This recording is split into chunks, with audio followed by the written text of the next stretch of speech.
Daisychain is an online fashion retailer for girls aged 11 to 15.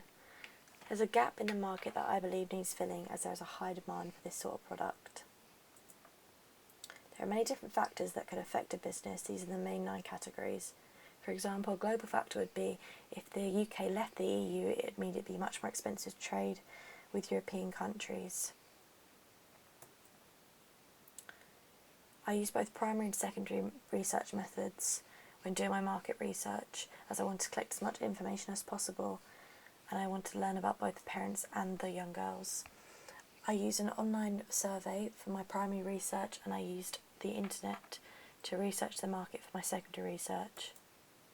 My market research concluded that there is a high demand for this sort of product, and I learned about my customer profiles, shopping and spending habits, and about who my competitors are.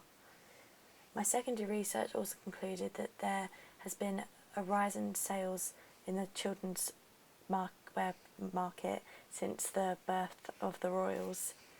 I also found out that that young teenagers spend a lot less time socialising in shopping centres and are much more likely to do their shopping online now. From this market research, I was able to do a SWOT analysis. My strengths and opportunities are that there's a gap in the market, and I have very easily will be able to expand and develop my business. My weakness and threats is that I'm new to the industry, and it means that I have less knowledge and I don't have as much customer loyalty as other established brands.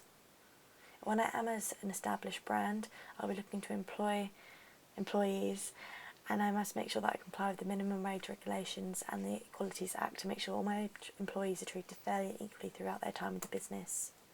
I'll be a sole trader, which means I'm fully liable for the business, but it does mean I have more control, and it means I won't have to publish my data. Because I'm selling children's clothes, I need to comply with special trading standards as well. I need to make sure that there's no health and safety risks with my product. I also need to comply with the Sales Goods Act. From my personal survival budget, I found out that I don't need to take any money from the business, but I did look at the cost details about the costs of the business. I also decided that I'll be using supplies from China and Bangladesh, as they're cheap and can be bought in small and large batches, and I can order many designs of them. The company's budget is a really good way of breaking down costs and looking at my expenses properly. This is a cost and pricing strategy for a pair of jeans.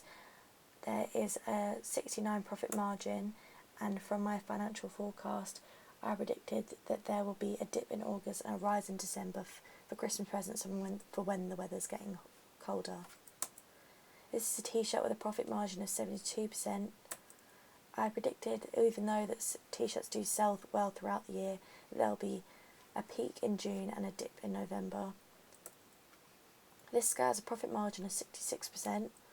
I predict a rise in August and again in May and June, with a dip in January.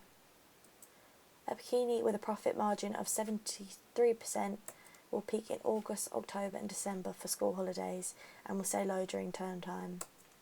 My cash flow forecast shows that there's an average of around £300 profit for each month, and at the end of the 12 months I'll have a closing balance of £4,723.08.